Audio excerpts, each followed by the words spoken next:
നമുക്ക് നല്ല തനി നാടൻ സ്റ്റൈലൊരു ചിക്കൻ റോസ്റ്റ് ഉണ്ടാക്കിയാലോ? അപ്പോൾ അതുണ്ടാക്കാനായിട്ട് ഒരു വലിയ പീസ് ഇഞ്ചി അരിഞ്ഞെടുത്തിട്ടുണ്ട്, ഒരു 8 അല്ലി വെളുത്തുള്ളി,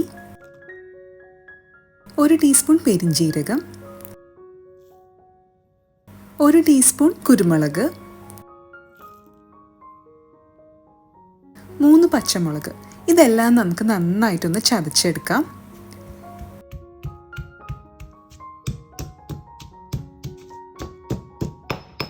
ഇപ്പം ഇതിവിടെ റെഡി ആയിട്ടുണ്ട്.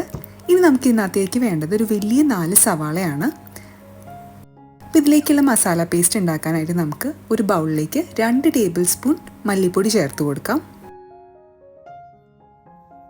1 ടേബിൾ സ്പൂൺ മുളക് പൊടി, 1/2 ടീസ്പൂൺ മഞ്ഞൾപ്പൊടി, 1/2 ടീസ്പൂൺ നല്ല ജീരകം പൊടിച്ചത്. ഇതിലേക്ക് നമുക്ക് ആവശ്യമുള്ള വെള്ളമൊക്കെ ഒഴിച്ചു കൊടുക്കാം. എന്നിട്ട് നല്ലപോലെ ഇത് പേസ്റ്റാക്കി എടുക്കാം.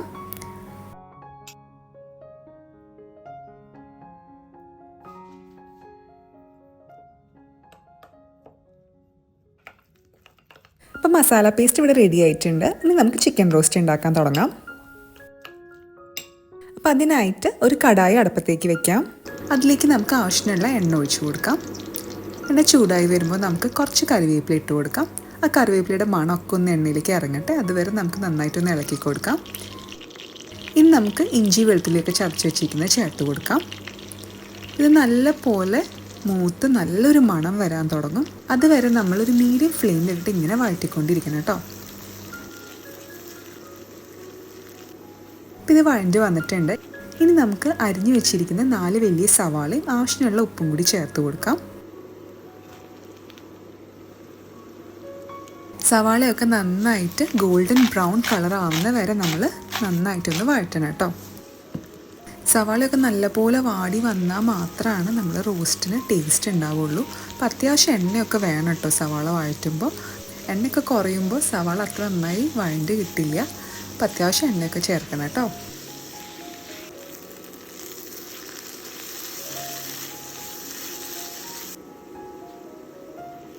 ഇപ്പം നമ്മുടെ സവാളയൊക്കെ വഴണ്ടി വന്നിട്ടുണ്ട്. ഇനി നമുക്കിതിലേക്ക് മസാല പേസ്റ്റ് ചേർത്തിട്ട് വീണ്ടും നന്നായിട്ട് ഒന്ന് ഇളക്കി കൊടുക്കാം. ഇതിൻ്റെ പച്ചമണമൊക്കെ മാറി വരുന്നുണ്ട്. അപ്പോൾ ഒരു മീഡിയം ഫ്ലെയിമിലിട്ടിട്ട് ഇളക്കി കൊടുത്താൽ മതി.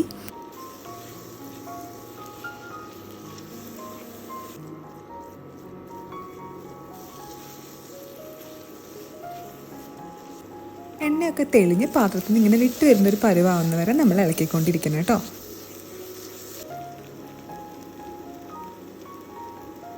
ഇനി ഇതിലേക്ക് ഒരു വലിയ തക്കാളി ചെറുതാക്കി അരിഞ്ഞ് ചേർത്ത് കൊടുക്കാം. വീണ്ടും നമുക്ക് നന്നായിട്ടൊന്ന് വഴറ്റിയെടുക്കാം. തക്കാളിയൊക്കെ നന്നായി വെന്ത് അലിഞ്ഞ് വരണം, അതുവരെ വഴറ്റണം കേട്ടോ. അപ്പോൾ നമ്മുടെ തക്കാളിയൊക്കെ കുക്കായി വന്നിട്ടുണ്ട്. ഇനി നമുക്ക് കഴുകി വൃത്തിയാക്കി വെച്ചിരിക്കുന്ന 750 ഗ്രാം ചിക്കൻ ചേർത്ത് കൊടുക്കാം. നന്നായിട്ട് ഈ മസാലയൊക്കെ ചിക്കനിലേക്ക് ഒന്ന് കോട്ട് ചെയ്യുക കേട്ടോ. ഒരു 5-6 മിനിറ്റ് ഒരു മീഡിയം ഫ്ലെയിമിലിട്ട് ഇങ്ങനെ ഇളക്കി കൊടുത്തുകൊണ്ടേ ഇരിക്കുക. ഇനി നമുക്ക് മൂടി വെച്ചിട്ടൊരു 15 മിനിറ്റ് കുക്ക് ചെയ്യണം. അപ്പം അതിൻ്റെ ഇടയിൽ ഇടയ്ക്കൊന്ന് മൂടി തുറന്ന് ഇളക്കി കൊടുക്കണം കേട്ടോ. അല്ലെങ്കിൽ ചിക്കൻ അടി പിടിക്കാൻ ചാൻസ് ഉണ്ട്. അതുകൊണ്ടാണ് കേട്ടോ നമ്മൾ ഇടയ്ക്കിടയ്ക്കൊന്ന് ഇളക്കി കൊടുക്കണമെന്ന് പറയണേ. ഇപ്പോൾ 15 മിനിറ്റ് കഴിഞ്ഞിട്ടുണ്ട്. ഇനി നമുക്ക് ഈ ചിക്കനിലേക്ക് ഒരു 1/2 കപ്പ് നല്ല തിളച്ച വെള്ളം ചേർത്ത് കൊടുക്കാം.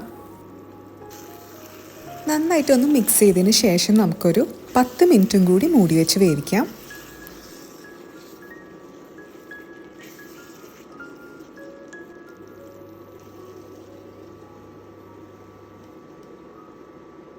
ഇപ്പം നമ്മുടെ ചിക്കനൊക്കെ നന്നായിട്ട് കുക്കായി വന്നിട്ടുണ്ട്.